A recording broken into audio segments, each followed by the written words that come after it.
Good evening, ladies and gentlemen. This is Gateway Gazette program. We broadcast live every Thursday from our London studio at 8:30. This is News and Views channel and we highlight the news from across the world.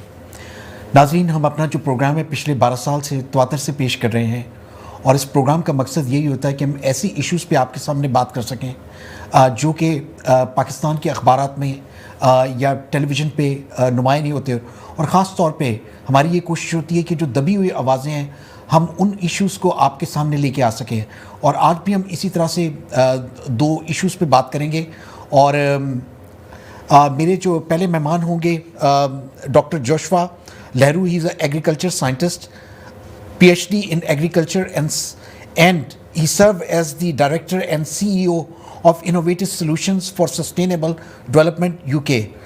Dr. Joshua actively writing and speaking for Pakistani Christian. He is the founder of National Christian Youth Forum called Jag Masihi Naujwan. He has also initiated the Farmers Fellowship and Prosperous Village program in Pakistan for the empowerment of Christians living in villages. तो doctor Joshua से अभी हम थोड़ी देर में बात करेंगे। मेरे जो दूसरे मेहमान हैं मेरे साथ स्टूडियो में जनाब नईम वाइस साहब जो कि जर्नलिस्ट हैं, एडिटर हैं क्रिश्चियन टाइम्स वीकली के और एग्जेक्टिव एडिटर हैं डेली स्पीकर के। नईम साहब, we welcome you to the show. जी बहुत शुक्रिया सर, थैंक यू। और डॉक्टर जोशुआ से अभी हमारी बात होगी तो हम उनसे पूछेंगे कि अभी रिसेंटली उन्हें जर्मनी में बुलवाया गया था कि पाकिस्तानी मसीहों के इश्यूज़ पे बात की जा सके। तो मैं चाहूँगा अपनी टेक्निकल टीम से कि डॉक्टर जोशुआ से हमारी बात करवाई जाए। Doctor Joshua, can you hear me? आपको मेरी आवाज़ आ रही है? Yes, I can hear you.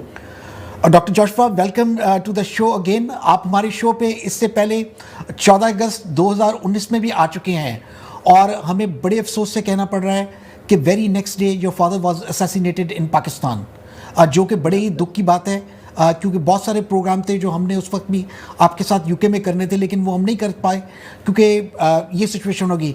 आपने रिसेंटली अभी आपको जो है जर्मनी में कॉन्फ्रेंस हुई जिसमें आपको मदऊ किया गया था, तो मैं चाहता हूं कि उसमें आपने मसीहों के नौजवानों के इश्यूज़ पे बात की। तो पहले तो मैं चाहता हूं कि ज़रा हमें ये बताइए कि कौन से वो इश्यूज़ थे और क्या आपकी बात हुई और क्या कोई सोल्यूशन निकली। सबसे पहले मैं आपका बहुत शुक्रगुजार हूँ, आपने मुझे एक दफ़ा फिर मौका दिया, अपने साथ इस प्रोग्राम में शरीक किया। आपसे मुलाकात हमेशा ही एक खुशगवार एहसास है। मेरे ज़माना तालिब इल्मी से ही आपके साथ एक मोहब्बत का ताल्लुक़ रहा, मैं शुक्रगुजार हूँ इसके लिए भी।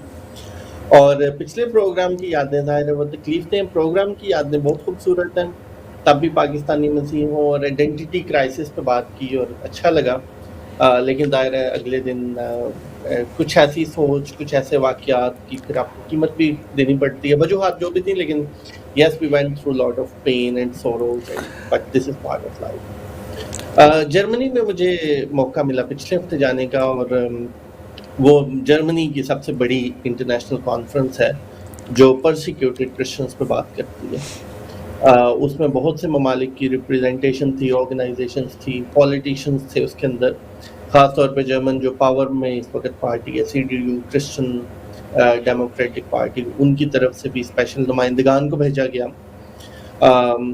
वहाँ मेरा जो ज़ाती नुक्ता था उसके अंदर एक तो इनवाइट मुझे किया गया था कि जर्मनी में रहते हुए मैं अपने एक्सपीरियंसेस पे बात करूँ, अपनी फैमिली के हवाले से बात करूँ। लेकिन मैं सोचता हूँ कि हम पाकिस्तानी क्रिश्चियंस को मौका कम मिलता है जहाँ हम कम्युनिटी की बात कर सकें। तो हमारी ज़ाती पहचान का हिस्सा हमारी कम्युनिटी है, तो लिहाजा जब बात चलती है ख़ानदान से तो वो वसी ख़ानदान जो पाकिस्तानी क्रिश्चियंस की एक लंबी लड़ी है उसका जिक्र आ जाता है।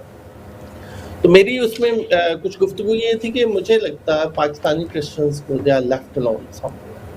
यूरोप में भी, मैं इंग्लैंड आया हूँ, अभी नया आया हूँ, आप जानते हैं 1 साल पहले शिफ्ट हुआ, बल्कि कुछ महीने पहले। तो यहाँ भी मुझे पाकिस्तानी क्रिश्चियन कम मिलते हैं, कम एम्पावर्ड मिलते हैं, दबे दबे घुटे घुटे बनिस्बत दूसरे पाकिस्तानियों के। यही जर्मनी में तो मैं ये एक तो मेरा ये नुक्ता था कि जब पाकिस्तानी क्रिश्चियंस को किसी जगह खड़ा होना पड़ता अपने राइट के लिए, तो वो सपोर्ट नहीं मिलती, यहाँ भी नहीं मिलती, वहाँ तो मिलनी भी नहीं है। उसके बाद वीज़े के मसाइल हैं, आप देखें कि वीज़ा डिक्लाइन पाकिस्तानी क्रिश्चियन पर आपको ज़्यादा नज़र आएगी। मैं अभी इस वक्त ब्रेडफोर्ड के एरिया में और मैंने एक मिसाल पेश की कि ब्रेडफोर्ड में पाकिस्तानियों की तादाद लाख से ज़्यादा है, उसमें क्रिश्चियंस कितने हैं? उसमें क्रिश्चियंस मेरे ख्याल 4 या 5 या 10 होंगे ज़्यादा से ज़्यादा, ऑलमोस्ट निग्लिजिबल, पाकिस्तान से भी कम। तो ये एक ऐसा है जो हमें सपोर्ट मिलनी चाहिए, लेकिन वहाँ रुकावटें हैं। फिर मैंने बात की तालीम के हवाले से कि अगर मैं एक इंसान, एक फ़र्द खड़ा हूँ अपने उन जर्मन हमवतनों के सामने, ज़ाहिर मैं जर्मन सिटीज़न हूँ, तो मैं एक ही क्यों हूँ? मैं अपने साथ 50 बंदे और क्यों नहीं, मेरे साथ 50 नौजवान और क्यों नहीं है? इसलिए कि इट्स वेरी डिफिकल्ट प्रोसेस। तो पाकिस्तानी क्रिश्चियंस के दुखों से तो हम वाकिफ़ हैं, दुनिया दुखों को कुछ ना कुछ जानती है, लेकिन आगे बात करें, हल क्या उनका? उसका हल ये है कि एक-एक चर्च एक-एक इंटरनेशनल स्कॉलरशिप शुरू करे, एक-एक जर्मन ख़ानदान एक स्कॉलरशिप शुरू करे, एक-एक इंटरनेशनल ऑर्गेनाइजेशन 10-10 मसीही नौजवानों की तालीम की ज़िम्मेदारी ले। इसी तरह जो वीज़ा देने वाले लोग हैं, वो पाकिस्तानी क्रिश्चियंस से ना 5 करोड़ की स्टेटमेंट की तवक्को करें, वो पाकिस्तानी क्रिश्चियंस के लिए थोड़ी फ़राख दिली का मुज़ाहरा करें। इसी तरह जो यहाँ पनाह की तलाश में पाकिस्तानी क्रिश्चियंस आ जाते हैं, हो सकता है उसके कागज़ात आज आपको ना बता सकें उसकी ज़िंदगी के दुःख, लेकिन जब आप वापस भेज देंगे तो आपको खबर आ जाएगी। उस खबर से उसको बचा लें। खबर से आप ऐसे बचा सकते हैं कि जो फ़राख दिली आपने शाम में दिखाई, जो फ़राख दिली इराक में दिखाई, जो अफ़गानिस्तान में दिखाई, उस फ़राख दिली का आधा हिस्सा पाकिस्तानी क्रिश्चियंस के साथ। इसी तरह चर्चेज़ के साथ बात हुई, ऑर्गेनाइजेशंस के साथ बात हुई। पाकिस्तान में कोविड आया अभी पिछले दिनों, चैरिटी ने क्या एक ऑर्गेनाइजेशन के साथ मैंने काम किया, उनसे बात हुई कि क्या मिलता लोगों को। जब कोरोना आया, आम मसीही के पास 50,000 का ऑक्सीजन सिलेंडर लेने के पैसे नहीं हैं, लेकिन वो 20 रुपए की डिस्प्रिन पैरासीटामोल ले सकता है। आपके इमदादी कैंप में उसको पैरासीटामोल डिस्प्रिन मिल रही है, जो ऑलरेडी उसकी परचेजिंग पावर में है। मेहरबानी से उसको वो दें जो उसको चाहिए, उसको ऑक्सीजन का सिलेंडर चाहिए। एक तालीमी इदारा, उनके साथ भी मैं एज ए कंसल्टेंट काम करता हूँ, उनसे भी यही बात हुई उस कॉन्फ्रेंस पे, या उन जैसे बाकी इदारों से। आप हमें ABC सिखाते हैं, बड़ी मेहरबानी, बहुत ज़रूरी है, हमारी बुनियाद बनती है। उससे आगे क्या? उससे आगे प्रोफेशनल एजुकेशन भी है, यूनिवर्सिटी की तालीम भी है, प्लानिंग भी है, डायरेक्शन भी है। अगर आप मुझे इतनी तालीम दे रहे हैं और उस लेवल तक दे रहे हैं कि मैं ABC सीख के 5वीं पास करके मार्केट में आऊँ, तो मैं ना भी करूँ तो भी कोई फ़र्क नहीं पड़ेगा। मेरी वर्थ, मेरी वैल्यू पे कोई फ़र्क नहीं पड़ेगा 5वीं पास या चौथी पास करने या ना करने से। हाँ, अगर मैंने 5वीं पास की, मैं शुक्रगुज़ार हूँ, और आपकी मदद ताउन से और कुछ अपनी मेहनत से मैं 10वीं में, 12वीं में, 14वीं में, 16वीं करना चाहता हूँ। फिर मैं मार्केट में आऊँगा एक नॉलेज के साथ, और फिर मुझे एज़ ए पाकिस्तानी क्रिश्चियन एक पहचान मिलेगी, शनाख्त मिलेगी, इज़्ज़त मिलेगी। तो इन मौज़ूआत पे बात की कि मसाइल पे क्या ज़िक्र ज़रूरी है, वो करते हैं। बहुत परेशानी बढ़ गई है। जबरी मज़हब तब्दीली रोज़ का वाक़या, मसीही नौजवानों का कत्लेआम रोज़ का वाक़या, चर्चेज़ की तबाही रोज़ का वाक़या है।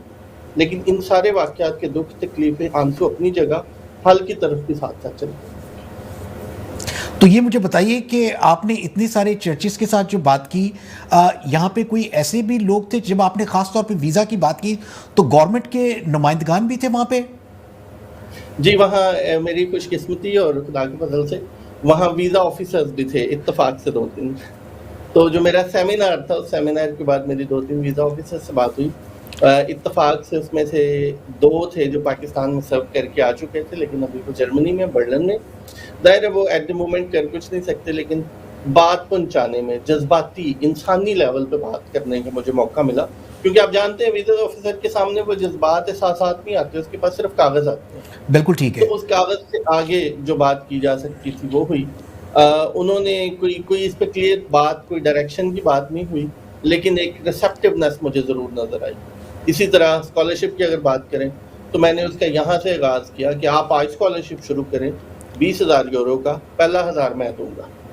यानी पाकिस्तानी क्रिश्चियन सिर्फ लेने वाला हाथ नहीं है उसका देने वाला हाथ है। मैं उस कम्युनिटी को प्रेज़ेंट कर रहा हूँ। तो let's start together, we are thankful but we want to make it more effective, so something like that.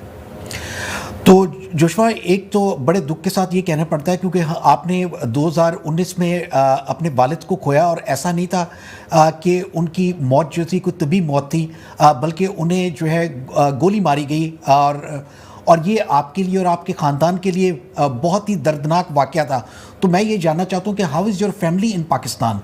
कैसा है, क्या सारी चीज़ें हैं, क्या सिचुएशन हुई उसके बाद, क्योंकि हमारी कोई बात नहीं हो पाई आपसे उसके बाद। जी, इसके 2 पहलू हैं।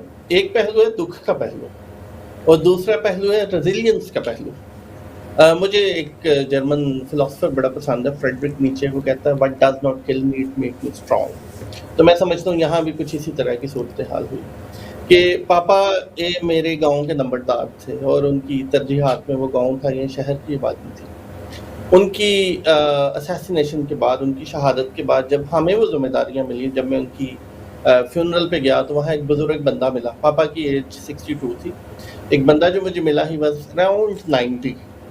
ही हग मी एंड ही सेड कि आज जैसे यतीम हो गए।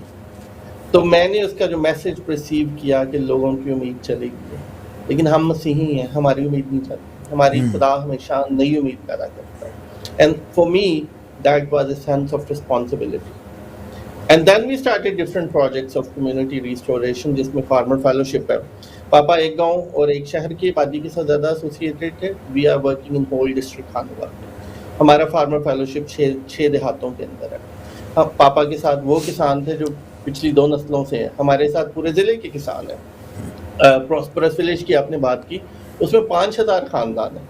फार्मर फेलोशिप में 200 खानदान हैं। तो ये वी एन ब्रॉड क्या है, दिस इज़ रेजिलियंस, कि आम मसीही को जब आपने उनकी लीडरशिप ले ली उनसे, वो दुखी है, वो परेशान है, उसको अपनी लड़ाई लड़ने के लिए मजबूत करना होगा। वो जहाँ पे है वो मजबूत होगा तो वो अल्टीमेट सोल्यूशन अपना निकालेगा इमिग्रेशन या वहाँ से निकलने की सूरत में, लेकिन पैसे लगते हैं। तो फर्स्ट ऑफ ऑल वो जहाँ भी है, जिस हालत में, वो मजबूत हो। आम मसीही मजबूत है, उसकी बेटी को कोई उठा के नहीं लेके जा सकता, उसको कोई गाली दे के नहीं जा सकता। लेकिन जब आम मसीही परेशान, दुखी, डरा भूखा परेशान है, तो वो विक्टिम है, उसको कोई भी आगे अटैक करेगा। तो एक फैक्टर पापा के बाद हुआ, रेजिलियंस इंप्रूव हुई। दूसरा फैमिली के पॉइंट ऑफ व्यू से आपने बात की, तो अभी भाई है मेरा, वो नंबरदार है, वो लीडरशिप भी उसने पापा के बाद उसकी सारी जिम्मेदारियां निभाई हैं। सिक्योरिटी पॉइंट, आजकल जैसे केस में गवाहियाँ चल रही हैं एंड ये विटनेस भी और केस भी लीड कर रहा है, उसके हवाले से इसको काफ़ी प्रॉब्लम, मतलब इस एक साल में ही वाज अटैक 5 टाइम्स और खुदा के फजल से वो महफूज रहा। मैं अभी नवंबर के 2nd वीक में ही वाज अगेन अटैक, क्योंकि वो गवाहियों के बाद इन पे वो होनी थी cross examination and they didn't want them to go to the court, they wanted to stop them. तो emotionally it's torturous, emotionally it's painful, mentally it's huge stress. आज भी मैंने जो दुआ की कि पिछले साल में इस प्रोग्राम में आया था तो दिस वाज हैपन, आज मैं दुआ कर रहा था कि खुदाया it should not happen, something like that should not happen again. मतलब बैक ऑफ द माइंड वो एक परेशानी, वो स्ट्रेस फैक्टर बहुत स्ट्रांग है। लेकिन एट द सेम टाइम मसीह में हम उम्मीद पाते हैं, हमारी रेजिलियंस डेवलप होती है और वो लोगों की ज़िंदगी में, हमारे कामों में और कम्युनिटी में उसकी डेमोन्स्ट्रेशन होती है। तो it's a mixed thing. Dr. Joshua, because you are a PhD in agriculture and serve as a director and CEO Innovative Solutions for Sustainable Development, तो थोड़ा सा मुझे अपने इस प्रोजेक्ट के बारे में भी बताइए प्लीज़। ये यूके में एक कंपनी है जी हमारी, ISST के, यानी abbreviation ISST, innovative solution for sustainable development. तो ISST में बेसिकली मुख्तलिफ एरियाज़ में कंसल्टेंसी देती है। एक देती है प्रोजेक्ट मैनेजमेंट में, स्पेशली जो लाइवलीहुड के हैं, फूड सिक्योरिटी के हैं, मुख्तलिफ डेवलपमेंटल ऑर्गेनाइजेशंस को। उसके बाद एवेलुएशन मेथड, मेनली जो बिज़नेस अभी तक हमें लार्जली मिला है मार्केट में, वो एग्री बिजनेस मिला। कुछ कंपनीज़ हैं जिनके प्लान्स हैं ख़ासतौर पर वर्टिकल फार्मिंग के, स्पेन में, इटली में, जर्मनी में, पोलैंड में, यूके में, हम उनको कंसल्टेंसी देते हैं। यूके में हमारे अगले 12 महीने में पहला फार्म अभी लंदन के पास बनने जा रहा है from new year, next year, और अगले ही साल हमारे यूके में 5 फार्म बनने जा रहे हैं। हमारे से मुराद के हमारे क्लाइंट्स के, तो we are working in partnership with them. तो that is the project of ISST। और उसमें कमाल ये है कि आपने पूरे लंदन को सर्व करने के लिए आपको बहुत बड़े खेत चाहिए, लेकिन अगर आप वर्टिकल फार्म बनाते चले जाएंगे तो आप 10, 20, 50, 100 बिल्डिंग्स के अंदर पूरे लंदन के लिए खुराक पैदा कर लेंगे। आपको कोविड का डर नहीं, आपको स्वीज कैनाल के ब्लॉक होने का डर नहीं, आपकी फूड आपके पास ही प्रोड्यूस होगी and that will be readily available. So this technology is called vertical farming. Very good. और मैं ये जानना चाहता हूँ कि आपने मसीह नौजवानों को पिछले 5-6 साल से बड़ा गर्म रखा हुआ है, उनके खून को गरमा रहे हैं, बहुत कुछ लिखते हैं, नौजवानों के लिए बहुत कुछ कर रहे हैं, खुद भी नौजवान हैं।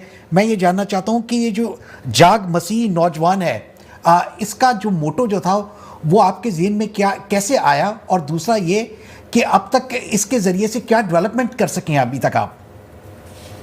ये बड़ा मज़ेदार है, जाग मसीह नौजवान कैसे। जब मैं यूनिवर्सिटी में था तो मैं पहले दिन यूनिवर्सिटी गया और मैंने देखा कि वहाँ इस्लामी जमीयत का स्टॉल लगा। आप जाते हैं लाइन में, वो आपकी फार्म शाम सारी A to Z मदद करते हैं, एक वक्त का खाना भी खिलाते हैं, चाय भी पिलाते हैं। दूसरी तरफ एक और था, तीसरा और था, गुजर कौंसल, फलानी कौंसल, मसीहों का कुछ नहीं था। तो मैंने देखा कि हमें पता नहीं, हमारा नेटवर्किंग नहीं है हमारी, तो कुछ ना कुछ मैं करता रहा उस सिलसिले में, जो कि बहुत इफेक्टिव नहीं था। लेकिन ज़ाहिर है अभी जब जाग मसीह नौजवान हमने शुरू किया तो पहला ख्याल था कि ये जो मैं आपके साथ दुख तकलीफ दर्द बांट रहा हूँ, जो मैं और आप मसलों पे बात कर रहे हैं, ये हम दोनों के मसले नहीं है, हम जैसे हज़ारों और के मसले हैं। हज़ारों मिलके सोचें, हज़ारों मिलके उसमें थोड़ा थोड़ा हिस्सा डालें। वो जो गुफ्तगू जो हम अपनी मंजी मीटिंग या बैठक या थड़े पे बैठ के करते हैं, वो हम उस ग्रुप में जाके करें, सारे लोग इसमें शामिल होंगे। Intellectual connection, bonding, exchange of emotions and ideas. तो इस आइडिया से उसका आगाज़ किया गया और मेरी एक तहरीर से उस ज़माने में मैं और मेरी कम्युनिटी अब नॉर्मल है। तो मुझे लगा कि बहुत से लोग उस पर एतराज़ करेंगे, नापसंद करेंगे, लेकिन बहुत से लोगों ने इस अब नॉर्मल के वर्ड को एसोसिएट किया हमारे सोशल बिहेवियर्स के साथ। तो जिससे अच्छा लगा, एक उम्मीद जागी कि हम सोच सकते हैं, मिलके बात कर सकते हैं।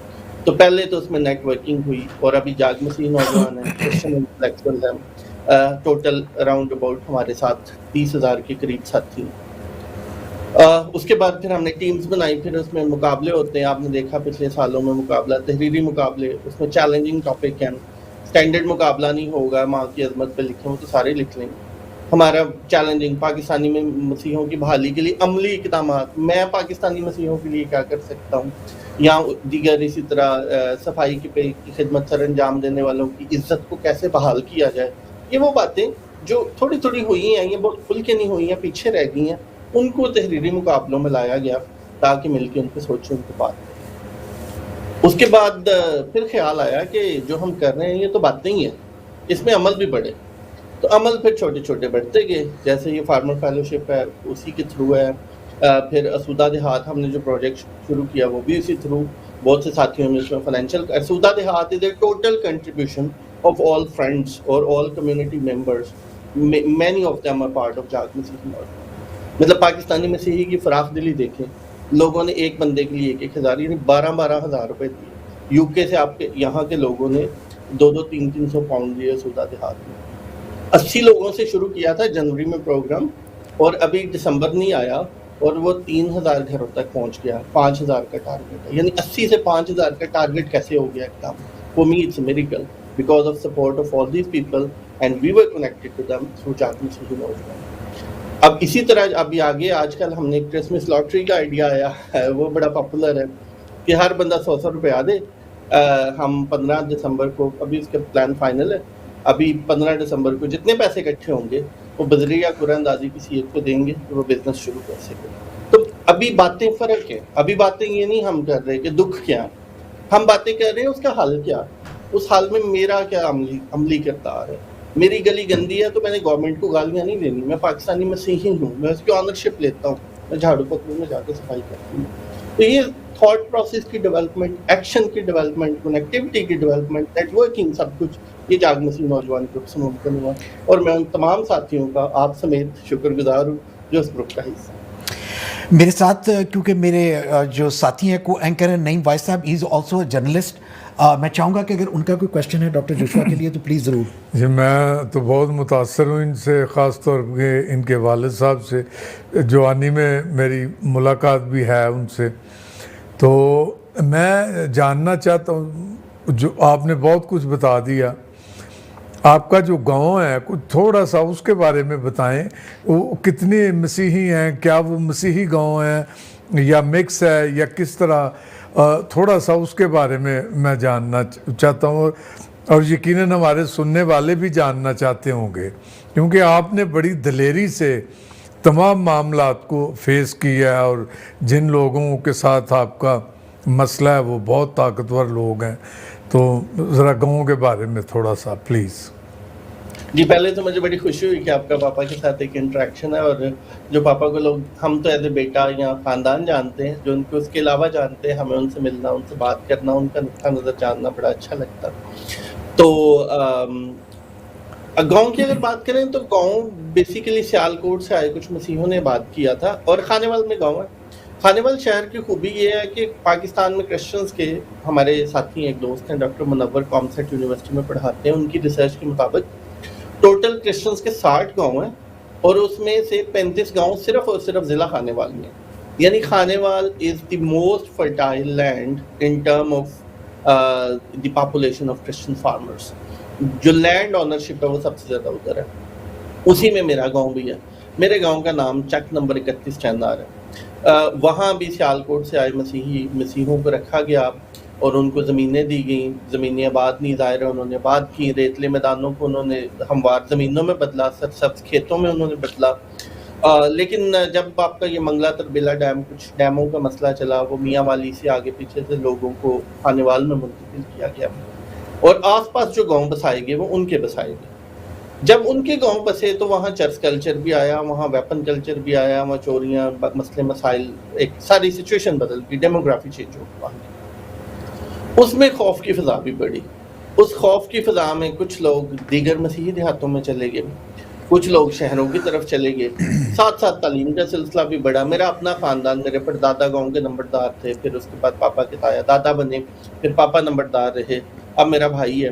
तो इस सारे सालों में हमारी फैमिली की अपनी भी तादाद गाँव के अंदर ऑलमोस्ट ज़ीरो के बराबर, वेरी फ्यू पीपल, कि कोई कराची चला गया पढ़ने के बाद उसको वहाँ जॉब मिल गई। तो अभी मकान तो बहुत हैं गाँव में, मकीन नहीं है। किसी वक्त में ये क्रिश्चियंस का गाँव था, अब वहाँ क्रिश्चियंस घर बहुत कम है। प्रोबेबली आई वुड से कि 80 घर हैं क्रिश्चियंस के गाँव के अंदर। बाकी सारे मुसलमानों के गाँव के घर तकरीबन 200-300 घर होंगे मुसलमानों, मतलब फ़र्क बहुत ज़्यादा है। और क्रिश्चियंस के मकान ज़रूर बाकी हैं, लेकिन वो भी ज़ाहिर है एक अरसे के बाद बिक जाएंगे, क्योंकि जो शहरों में मुंतकिल हुए उनके खाली मकान, उनकी उम्मीद है शहर का किराया देना, शहर में घर लेना, तो एक गैप है बहुत बड़ा। डॉक्टर जोशवा, हमारे पास 2-3 मिनट हैं, हमने ब्रेक पे जाना है, और उससे पहले मैं चाहता हूं कि आपके पास बड़ी अच्छी अपॉर्चुनिटी है, क्या मैसेज देना चाहेंगे, क्योंकि जाहिर सी बात है ये प्रोग्राम यूट्यूब पे होगा, नौजवान भी देखेंगे, क्या पैगाम देना चाहेंगे अपनी कौम को? पहली बात मैं ये कहूँगा, पाकिस्तानी मसीहों को जिम्मेदारी लें। आप पाकिस्तानी मसीही, आपकी कम्युनिटी अच्छी है, बुरी है, जैसी भी है, ये आपकी कम्युनिटी है। आपके बेटों ने बेटियों ने नहीं के साथ ये रहना। तो पहली मेरी रिक्वेस्ट होगी, शिकवे ज़रूर करें, शिकायत ज़रूर करें, लेकिन don't say bad thing about your community, don't discourage the love of community, उसको ओन करें सबसे पहले। दूसरी बात, अपनी शख्सी ज़िंदगी में और फिर ख़ानदानी ज़िंदगी में कोई ना कोई एक पॉइंट ज़रूर अपने लिए चुन लें कि मैं बहैसियत पाकिस्तानी मसीही अपने दीगर पाकिस्तानी मसीही बहन भाइयों के लिए क्या कर सकता हूँ। ज़रूरी नहीं आप फैक्ट्री लगा के दें, आई अंडरस्टैंड, ज़रूरी नहीं आप बड़ा स्कॉलरशिप दें, लेकिन आप गवर्नमेंट स्कूल जाते बच्चे की 25 रुपये फ़ीस दे सकते हैं, मेरा ख्याल है। आप नहीं फ़ीस दे सकते, आप घर से गुजरने वाले मसीही को पानी की बोतल दे सकते हैं। कोई कुछ ना कुछ लें, ओन करें और उसको प्रैक्टिकली दिखाएं। और तीसरी बात, अल्टीमेटली पाकिस्तानी मसीहों के लिए मेरी नज़र में सलूशन यही है कि उनको वहाँ से निकलना। There is nothing for you there, sooner or later you will be killed. यहूदी चले गए, पारसी चले गए, सारे चले गए, अपने लिए रास्ता देखें। अमेरिका से जहाज़ नहीं आएगा, जोर लगाएं। डॉक्टर जोशवा, हमारे पास वक्त की कमी थी और आपके साथ बड़ा अच्छा लगा प्रोग्राम करके। नाजरीन, हम ब्रेक पे जा रहे हैं और ब्रेक से वापस आएंगे तो डॉक्टर नईम वाइस साहब से जो है हमारी गुफ्तगू का सिलसिला जारी रहेगा। Thank you doctor Joshua, thank you very much for joining us. Thank you sir, बहुत बहुत शुक्रिया। Thank you.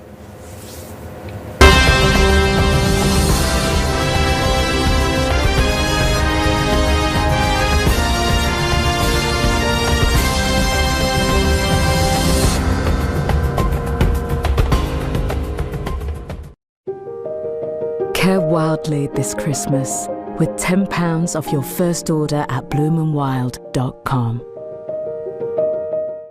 'Twas the season of cheer, and joy filled the town, except for Scrooge with his perma-frown. The gift of a Peloton bike did touch his soul. riding fast, flowing proud, hitting his fitness goal. You can do it! I'm doing it! Was Scrooge a new man? Oh, without doubt. When your workout's a joy, it's a joy to work out. Frank hasn't just nailed the romantic meal. He's only gone and cinched it, just like he cinched his motor. Buying a car, don't just nail it, cinch it.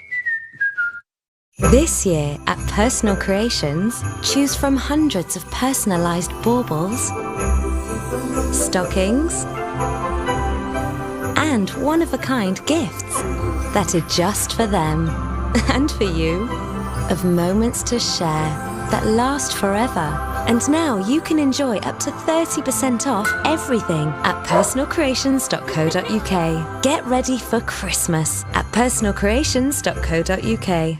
What makes Great Ormond Street Hospital special? Is it that they bring hope to hundreds of thousands of sick children with complex and life-threatening illnesses? My nurse is called Hayley and she makes me laugh. Is it that their doctors and nurses provide world-class specialist care? Or is it the special people who support them? Can you help too by giving £3 a month so they can continue to make it an extraordinary place? Please find a special place in your heart for the children. Text HOPE to 70125 to give £3 today. What makes Great Ormond Street Hospital so special? It's you. I'm so confused. My password. I can't remember if it's... Password. It's not! Password! Oh, uppercase P. I'm not confused.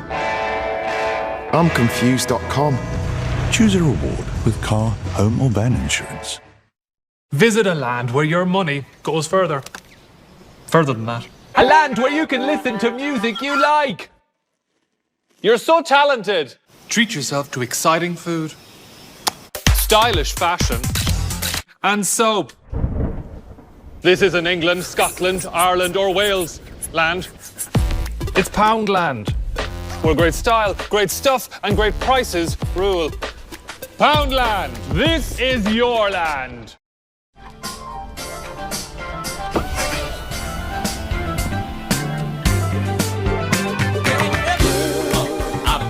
For your free brochure, call 0800 999 7999. Rise, recline, relax with Oak Tree Mobility. This Black Friday at TalkTalk, our prices are dropping. Get fibre broadband with average speeds from 38 up to 145 megabits per second, online security, and unlimited data included as standard.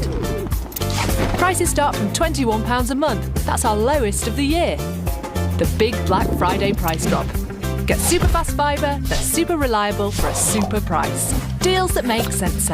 Search TalkTalk Black Friday. TalkTalk for everyone.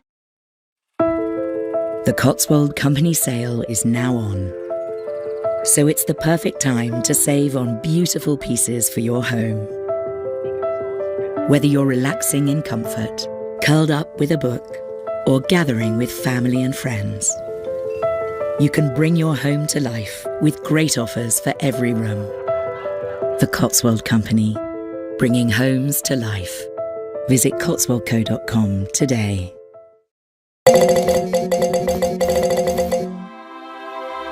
This Black Friday event, shop all in one place. Get the Nintendo Switch console with free Mario Kart 8, only $259.99. Or the Fitbit Versa 3, now $139.99. Shop now at Very, online or get the app.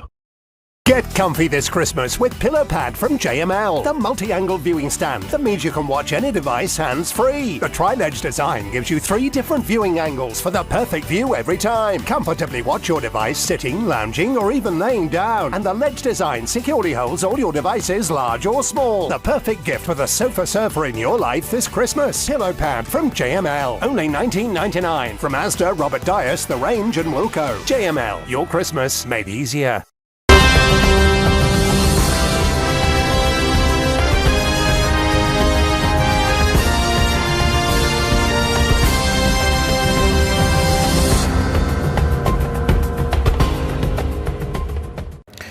Welcome back नाजरीन, एक बार फिर खुशामदीद कहते हैं अपने तमाम नाजरीन को जो कि हमारे साथ प्रोग्राम में शुरू से हमारे साथ थे और जिन्होंने हमें ब्रेक के बाद ज्वाइन किया है, एक बार फिर आपको खुशामदीद कहते हैं। 20 तारीख जो है 20 नवंबर वो बड़ा ही इम्पॉर्टेंट डे होता है कि जिसमें हम वर्ल्ड चिल्ड्रंस डे को जो सेलिब्रेट करते हैं और ये हर साल किया जाता है। मैं चाहता हूँ कि इस दफ़ा का जो थीम जो था वो था a better future for every child, जिसे यूनाइटेड नेशन ने जो है इसको थीम को दिया था। तो मैं इसकी थोड़ी सी हिस्ट्री आपके सामने रखना चाहूँगा और मेरे साथ जनाब नईम वाइस साहब हैं, उनका आर्टिकल भी बड़ा खूबसूरत आया था, हम उस पर भी बात करेंगे। फिर उसके बाद हम ये भी देखेंगे कि चिल्ड्रंस राइट्स जो है पाकिस्तान में आया बच्चों को वो हुकूक मिलते हैं और अगर ख़ास तौर पे आप मिनॉरिटीज़ से ताल्लुक़ हैं तो क्या आपको वो हुकूक हासिल हैं या नहीं। World children day was first established in 1954 as universal children's day and is celebrated on 20th November each year to promote international togetherness, awareness among children worldwide and improving children's welfare. November 20 is an important date as it is the date in 1959 when the UN General Assembly adopted the Declaration of the Rights of the Children. It is also the date in 1989 when the UN General Assembly adopted the Convention on the Right of the Child. Since 90, World Children's Day also marks the anniversary of the date that the UN General Assembly adopted both the Declaration and the Conventions on Children's Rights. तो मेरे पास बड़ा कुछ है जो कि मैं आपके साथ पेश कर सकता हूँ कि इस पे उन्होंने जो चिल्ड्रंस के जो है declaration of the right of the children, जब मेरी बात नईम साहब से होगी तो हम इस सिलसिले में भी बात करेंगे। अच्छा, पाकिस्तान में भी मज़ेदारी की बात है, पाकिस्तान में हर साल जो है वो 20 तारीख को जो है चिल्ड्रंस डे सेलिब्रेट किया जाता है और इसी तरह से इस साल भी पाकिस्तान में सेलिब्रेट किया गया। तो खबर यह है कि पाकिस्तान ने हफ्ता को बच्चों के आलमी दिन के मौके पर बच्चों के तमाम बुनियादी हकूक़ बशमूल मियारी तालीम और सेहत की देखभाल के बगैर किसी इम्तियाज़ के तहफ़्फ़ुज़ को यकीनी बनाने का अहद की तजदीद की, जो कि शायद पाकिस्तान में हर साल ही होती होगी। सदर ममलिकत डॉक्टर आरिफ अलवी ने बच्चों के आलमी दिन पर कौम के नाम अपने पैगाम में कहा, ये चीज़ उन्होंने बच्चों के तहफ़्फ़ुज़ को यकीनी बनाने की अपने पैगाम में कहा। वज़ीर आज़म इमरान खान ने कहा कि अपनी पॉलिसियों का मकसद आने वाली नस्लों के लिए है। मौजूदा हुकूमत इस बात को यकीनी बनाने के लिए पुरअज़म है कि हर बच्चे के हकूक़ बशमूल तरक्की, तालीम, सेहत की देखभाल, शिरकत, वक़ार और सलामती को बरकरार रखा जाए। ये वो मंशूर था जो कि उन्होंने पेश किया, जो कि हर साल पेश होता है। नईम साहब, आपका एक आर्टिकल आया है आज, मैं चाहता हूँ कि एक तो वो नाज़रीन को बताया जाए, फिर उसके बाद हम अपनी गुफ्तगू का आगाज़ करें। कुछ सीधा चीज़ें जो आप बताना चाहें। जी, बहुत शुक्रिया। ये बच्चों का आलमी दिन इसी हवाले से आपने काफ़ी कुछ बता दिया उसमें, और उसके बारे में ये मेरा आर्टिकल था और जिसमें लगभग वही बातें और कुछ और थोड़ी मैंने ऐड की हैं। तो ये जैसा कि आपने बताया कि 20 नवंबर को, हर साल 20 नवंबर को दुनिया भर के साथ पाकिस्तान में भी ये बच्चों के तहफ़्फ़ुज़ के हवाले से ये आलमी दिन जो मनाया जाता है, इसमें मैं ख़ास बात की तरफ आपकी तवज्जो मबसूल कराना चाहता हूँ। ये बड़ा अहम नुक्ता है कि इसमें जो डिक्लेरेशन है, जो मंशूर है, इसमें ये कहा गया है कि हर वो इंसान जिसकी उम्र 18 साल से कम है उसको बच्चा गिना जाएगा। और ये पाकिस्तान ने इस डिक्लेरेशन पे अक़वाम मुत्तहिदा की जनरल असम्बली में दस्तखत किए हैं। गोया उन्होंने कबूल किया है कि हमारे मुल्क में भी जो बच्चा 18 साल से कम उम्र का होगा, जो शख्स, जो इंसान, खा वो औरत है या आदमी है, 18 साल से कम, वो बच्चा गिना जाएगा। अब इसके हम बाद में बात करेंगे इसके बारे में। तो इसमें और भी हैं कि इसमें बच्चों मजहबी आज़ादी, तालीम, सेहत, तफरी, बेहतर निगहदाश्त, उनकी खुराक, ये सारी चीज़ें जो हैं ये इस डिक्लेरेशन में मौजूद हैं। बच्चों के आलमी दिन जो जनरल असम्बली में, जैसा कि आपने डेट भी बताई, तो उसमें तो इस पे कितना अमल होता है, मैं सिर्फ एक पैराग्राफ पढ़ना चाहूँगा कि अक़वाम मुत्तहिदा के मुताबिक पाकिस्तान में बच्चों के हकूक़ के हवाले से कोई काबिल ज़िक्र पेशरफ्त नज़र नहीं आई। बच्चों के हवाले से अक़वाम मुत्तहिदा के कन्वेंशन की मंशा के मुताबिक मुल्क में बच्चों को बुनियादी इंसानी हकूक़ भी हासिल नहीं, जिनमें सेहत, तालीम, तहफ़्फ़ुज़ और ज़िंदा रहने के हकूक़ शामिल हैं। तो ये मुख्तसरन है। इसके बाद आगे यूनेस्को की रिपोर्ट है, वो बताते हैं कि 5 मिलियन बच्चे जो हैं ये प्राइमरी से आगे नहीं जा सकते और तकरीबन 22 मिलियन बच्चे जो सिरे से स्कूल ही नहीं जाते। तो ये बच्चों की हालत है। इसमें सर आगे मज़ीद करेंगे हम बात। और फिर ग़िज़ाई किल्लत का शिकार जो बच्चे हैं, फिर थर में जो बच्चों की अमवात होती हैं हर साल। अभी रिसेंटली सुप्रीम कोर्ट ने बड़ा सख्त इस पर नोटिस लिया है और उन्होंने हेल्थ सेक्रेटरी को कहा कि तुम जाके उधर ख़ुद विज़िट करो। और इस तरह जो बच्चों के साथ जिनसी जराइम होते हैं छोटे बच्चों के तालीमी अदारों में या और इधर यहाँ वहाँ, तो इसमें एक इन्होंने कानून भी पास किया पाकिस्तान की गवर्नमेंट ने रिसेंटली जो जॉइंट सेशन में, और एक अजीबो गरीब कानून पास किया गया कि जनाब जो मुजरम है उसे नामर्द बना दिया जाएगा। यानी ये इन्होंने साबित कर दिया कि हमारी जो अदालतें हैं, जो हमारे अदारे हैं, वो ठीक काम नहीं कर रहे, उनके बस में नहीं रहा। और एक इंतहाई कदम जो है ये उठाने के हवाले से ये कानून। जी नाज़रीन, मैं आपके सामने पाकिस्तान के आइन के मुताबिक मैं आपको बताना चाहता हूँ कि पाकिस्तान का आइन जो है वो हमें क्या कहता है। फिर हम नईम साहब से बात करेंगे इस सिलसिले में। पाकिस्तानी आइन की आर्टिकल 25(1) में कहा गया है कि तमाम शहरी कानून के सामने बराबर हैं और कानून के मुसाफी तहफ़्फ़ुज़ के हकदार हैं। कन्वेंशन के आर्टिकल 37A में कहा गया है कि किसी बच्चे को तशद्दुद या दिगर जालमाना, गैर इंसानी या ज़िल्लत अमेज़ सलूक या सज़ा का निशाना नहीं बनाया जाएगा। पाकिस्तानी कवानीन तशद्दुद और दीगर नारवा सलूक के खिलाफ खातिर-ख्वाह तहफ़्फ़ुज़ के मुतहम्मिल नहीं है। ये कानून साज़ी की कमी पाकिस्तान में रिपोर्ट होने वाले तशद्दुद के बहुत से वाक़यात की बुनियादी वजूहात में से एक है। बच्चे इन खिलाफ वर्जियों का आम शिकार हैं। आइन का आर्टिकल 25A जो तालीम के हक़ से मुतल्लिक़ है, आर्टिकल 311 जो कि बच्चों की मुलाज़मत पर पाबंदी लगाता है, और पाकिस्तानी पीनल कोड की दफ़ा 82 जो एक ख़ास उम्र से कम बच्चों को मुकम्मल इस्तिश्ना देता है।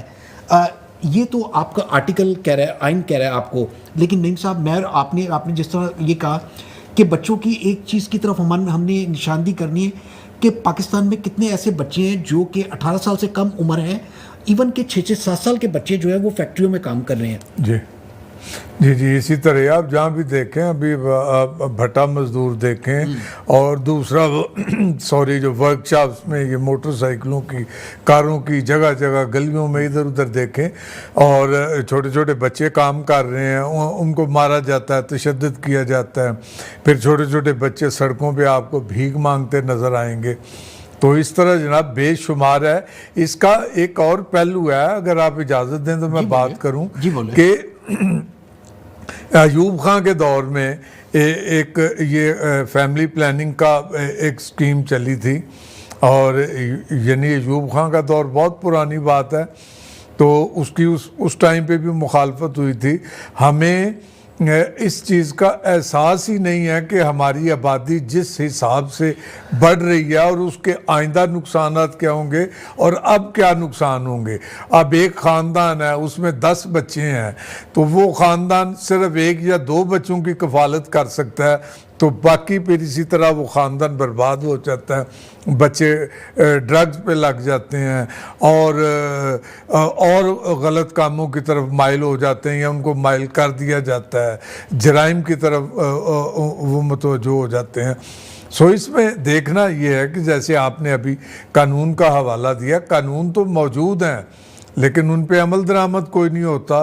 और हमारी बदकिस्मती से हमारे जो कानून नाफज करने वाले अदारे हैं या जो हमारी कोर्ट्स हैं, तो बहुत कम इन चीज़ों की तरफ तवज्जो दी जाती है। हमारे मुआशरे को, मीडिया को, सिविल सोसाइटी को इसके बारे में सोचना चाहिए कि हम जो ये बेतहाशा आबादी का दबाव बढ़ाते जा रहे हैं और हमारे मसाइल जो हैं या हमारी मुल्क की पैदावार जो है वो वहीं की वहीं है, हर चीज़ वहीं की वहीं है, तो कल को सर इस बर्बादी से कौन रोक सकेगा।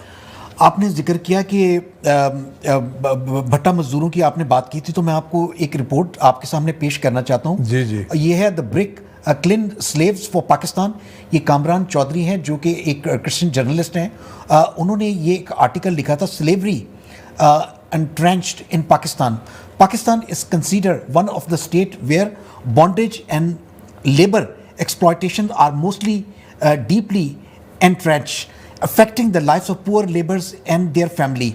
The country stands 8 in the global slavery index with an estimated, और उन्होंने उसका एक तखमीना दिया हुआ था कि 31,88,000 जो living in modern slavery. The product is at risk. Labor include bricks, coal and carpet, as well as crops including cotton and sugarcane. Recent survey have estimated that about 4.5 million people, including some 1 million children, work in slave-like condition at around 20,000 bricks clean। ये जो भट्टा मजदूरी के करते हैं। अच्छा, और उसके बाद उन्होंने जो इंटरेस्टिंग जो थी पॉइंट है उसके कि many belongs to already marginalized religious minorities communities such as Christians in the Muslim majority.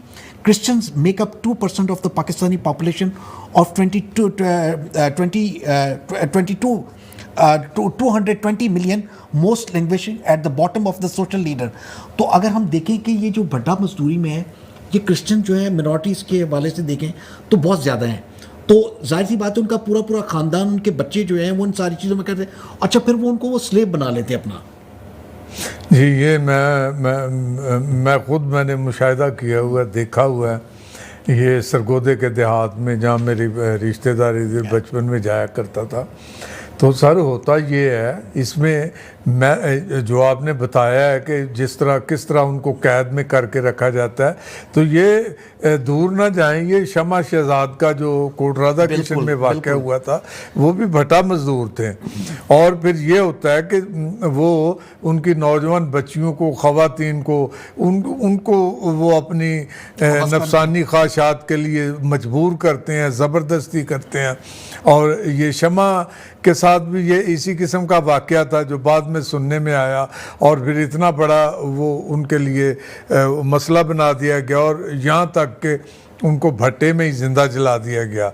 इसमें सर 2-3 बातें हैं जो अभी बड़े अहम मसले की तरफ आपने निशानदेही की है कि किस तरह वो मजदूरी करते हैं, उसके बाद को ब्याह शादी या किसी और मसले के लिए एडवांस लेते हैं, फिर वो उतारा नहीं जाता, फिर वो बढ़ते बढ़ते लाखों में चला जाता और फिर वो उनकी कैद में हो जाते हैं। यहाँ सर मैं एक चीज़ अर्ज़ करना चाहूँगा, अगर मेरे सुनने वाले मसीह बहन भाई भी सुने, तो इसमें हमारे अपने जो ख़ानदान के सरबराह हैं उनका वो भी बरीउल ज़िम्मा नहीं है। इसमें अभी मैंने आबादी के बढ़ाव की बात की, तो हम क्यों देखते हैं दूसरों की तरफ कि गवर्नमेंट कुछ करेगी या वो कहेगी तो हम कुछ करेंगे। तो मेरा इस पे आर्टिकल भी मैंने लिखा हुआ है कि एक ख़ानदान जब उसकी बुनियाद पड़ती है तो उनको सोचना चाहिए कि हम कितने बच्चों की कफ़ालत कर सकते हैं, उनको पढ़ा सकते हैं, उनको अच्छी तालीम, अच्छी खुराक दे सकते हैं। अगर वो समझते हैं कि हम 2 बच्चे जो हैं बखूबी उनकी कफ़ालत कर सकते हैं, तो वो 3 बच्चे पैदा ना करें, क्योंकि ये उनकी ज़िम्मेदारी है। जो बच्चा वो दुनिया में लेके आते हैं, वो उसकी अच्छी परवरिश, अच्छी तालीम उनकी अपनी ज़िम्मेदारी है। तो होता ये है कि एक ख़ानदान है, वो पहले ही गरीब है, अब उनके 8-10 बच्चे आ जाते हैं, तो फिर जनाब अल्टीमेटली यही कुछ होता है, फिर मजदूरियाँ, फिर छोटे छोटे बच्चे जो हैं। अच्छा, फिर एक और आपने इसमें एक मैं इजाफ़ा करता चलूँ कि जो बंगलों में काम करते हैं बच्चे छोटे छोटे, आए दिन आप देखते हैं कि किस तरह उन पे तशद्दुद किया जाता है, मार दिया जाता है। हमारे लाहौर में चंद साल पहले एक बच्ची किसी वकील के घर में उसका मर्डर हो गया था, बाद में कुछ भी नहीं बना। ठीक है जनाब, वो बासर लोग थे, कुछ दे दिला के फिर वो जो पुलिस होती है वो भी मुजरम के साथ मिल जाती है। तो इस तरह और बहुत से इखलाकी पहलू या मसाइल जो हैं वो सामने आते हैं। तो इसमें मैं समझता हूँ बड़ी खूबसूरत आपने बात की। तो इसमें अभी जोशवा साहब भी इसी किस्म की बात कर रहे थे कि हमें खुद भी सोचना चाहिए, और ये मैं आपके प्रोग्राम की वसातत से मैं ये अर्ज़ करना चाहता हूँ कि हमारे अपने जो अदारे हैं, जो स्कूल हैं, जो पादरी साहबान हैं या जो NGOs हैं, ये इनको चाहिए कि ख़ानदानों को गाइड करें। पादरी साहबान जो देहातों में जाके खिदमत करते हैं तो ये उनको बताएं कि भाई उतनी चादर फैलाओ जितनी जितनी हैसियत है, उसी के मुताबिक अपना जो वो ख़ानदान है वो बनाओ।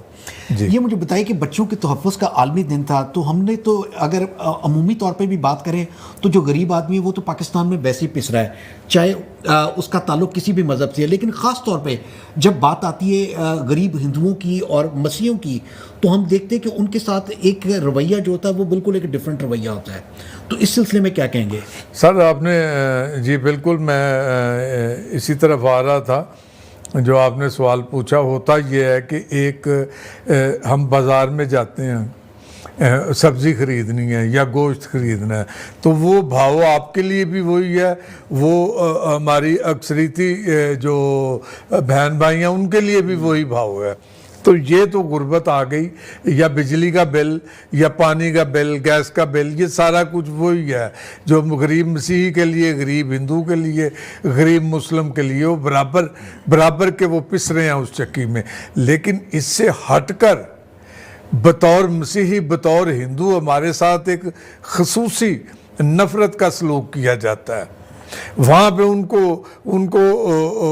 उनको अलहदा कर दिया जाता है हमारे साथ। अभी मैं जिस महंगाई की आप बात कर रहे हैं, तो आप देखें कि पाकिस्तान में किसी भी शहर में चले जाएं, जगह जगह कहीं पान का खोखा है, कहीं दूध की दुकान है, कहीं जनाब चाय का स्टॉल है।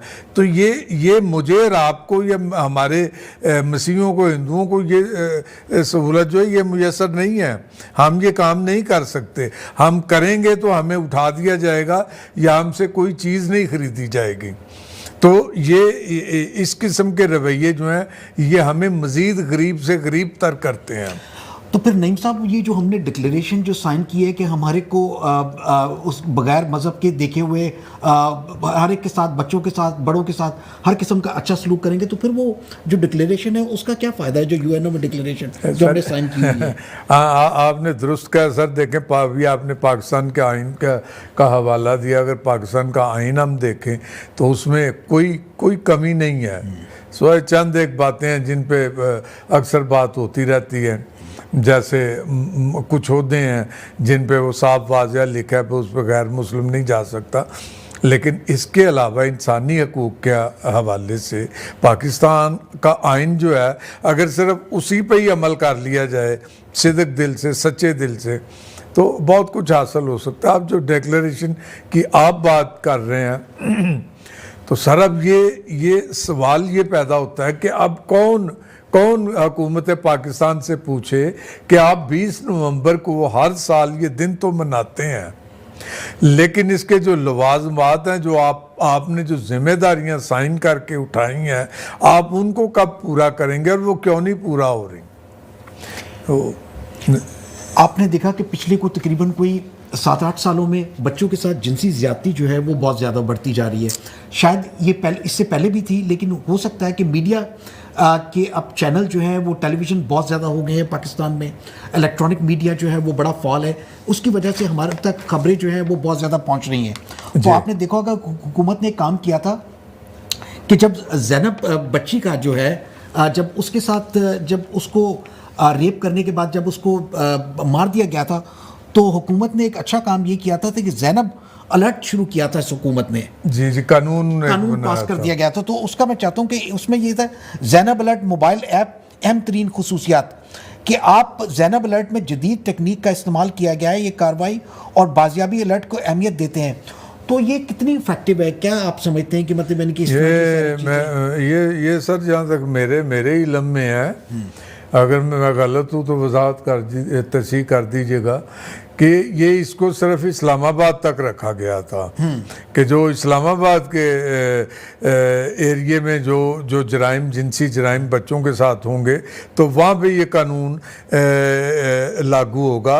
बाकी पाकिस्तान के दूसरे हिस्सों में ये कानून, बल्कि मेरे ख्याल में ये कहा गया था कि बाकी सूबे जो हैं वो कानून साजी करें इसके हवाले से। वो भी मैं चाहता हूं कि थोड़ा सा मैं नाज़रीन के सामने इसको ज़रा पेश कर दूं। ज़ैनब अलर्ट मकामी अहदेदारान को वाक़े के बारे में मुतला करता है और मुतलका रीजनल और ज़िली सतह पर रियासती मशीनरी को फौरी मौसर कार्रवाई और लापता बच्चे की बाजियाबी के लिए सरगर्म करता है। ये सिस्टम एक ज़बरदस्त तरीक़ाकार है जो दरकार फौरी ज़रूरी कार्रवाई के लिए ज़िली पुलिस अफसरान, DPOs और रीजनल पुलिस अफसरान RPO को इनके मुतलका डैशबोर्ड के साथ साथ SPS नोटिफिकेशन के ज़रिए आगाह करता है, SMS नोटिफिकेशन के ज़रिए आगाह करता है। पुलिस अहदेदारान इब्तदाई अलर्ट्स के बाद फौरी कार्रवाई शुरू कर देते हैं। इंस्पेक्टर जनरल IG अपने सूबाई हदूद और इसके साथ साथ वज़ीर आला और सूबाई होम सेक्रेटरी को इस पर पेशर वक्त से आगाह करने के ज़िम्मेदार हैं। तो यहाँ पे तो बड़ा कुछ लिखा हुआ है इसके बारे में कि ये सारे सूबों में इसको वो फैला दिया गया है। अच्छा जी, ठीक है, वो कर दिया होगा, लेकिन आप देख लें, मैं आपको एक हवाला देना चाहता हूँ कि पंजाब की जो child protection and welfare bureau है उसकी सरबराह है सारा अहमद साहिबा, तो उनकी स्टेटमेंट है कि पाकिस्तान में हर रोज़ 8 से 10 बच्चे ज़्यादती का शिकार होते हैं, ठीक है। और उन्होंने ये भी कहा कि ये बहुत बड़ा अलमिया है और पाकिस्तान को दरपेश बड़े मसाइल में से ये एक बहुत बड़ा मसला है और ये किसी एक अदारे का के बस का काम नहीं रहा, सबको मिलकर इन जराइम के ख़िलाफ़ जदोजहद करनी होगी। अब बास्को साहब, 8 से 10 लोग, वो बच्चे वो हैं जो रिपोर्ट होते हैं, ठीक है, इनकी तादाद कहीं ज़्यादा है, आप अंदाज़ा नहीं कर सकते। और फिर घरों में जनाब जब बच्चों को रिश्तेदारों के हवाले करके चले जाते हैं जो माँ बाप, एतमाद करके मुलाजमों के हवाले करके, वहाँ पर बहुत कुछ गलत होता है। फिर आप बाज़ तालीमी इदारे हैं जहाँ पे वहाँ पे भी बच्चों के साथ रेप होता है, बच्चों के साथ, बच्चियों के साथ, तो ये बड़ा संगीन मसला है।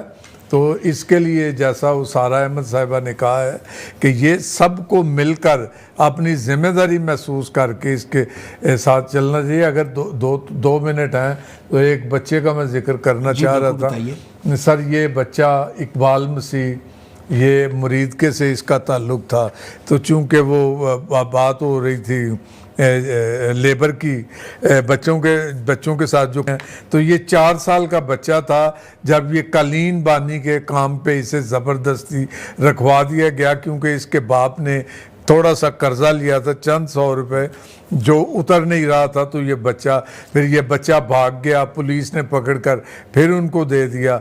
और इसने ये 1995 में मुरीद के में इसके गांव में इसको गोली मार दी गई। लेकिन सर ये तो इसके बारे में चलें, फिर कभी बात करेंगे। नाज़रीन, हमारे प्रोग्राम का वक्त जो है वो ख़त्म हो चुका है और हमें उम्मीद है कि आपको हमारा प्रोग्राम जो है वो पसंद आया होगा। अगले हफ्ते एक नए प्रोग्राम के साथ आपके साथ फिर शामिल होंगे। मुझे और नईम वाइस साहब को इजाज़त दीजिए। Thank you for watching and thank you for staying.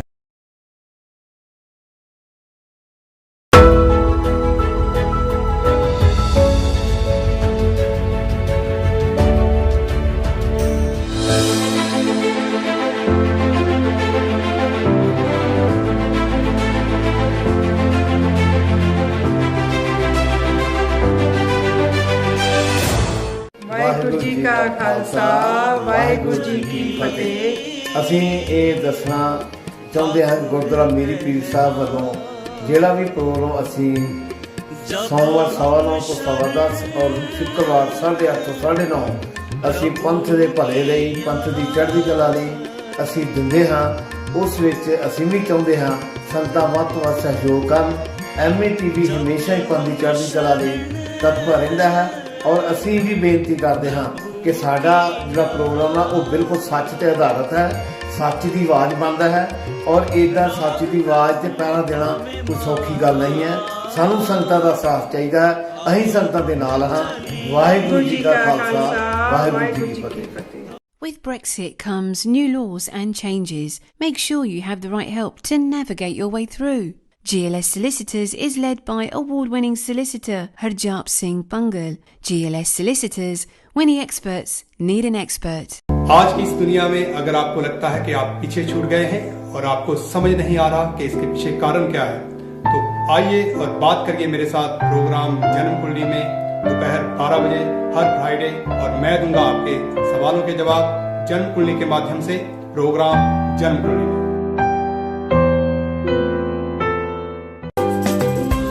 चलो घर बनाते हैं और आपको मिलवाते हैं आपके अपने बिल्डर से।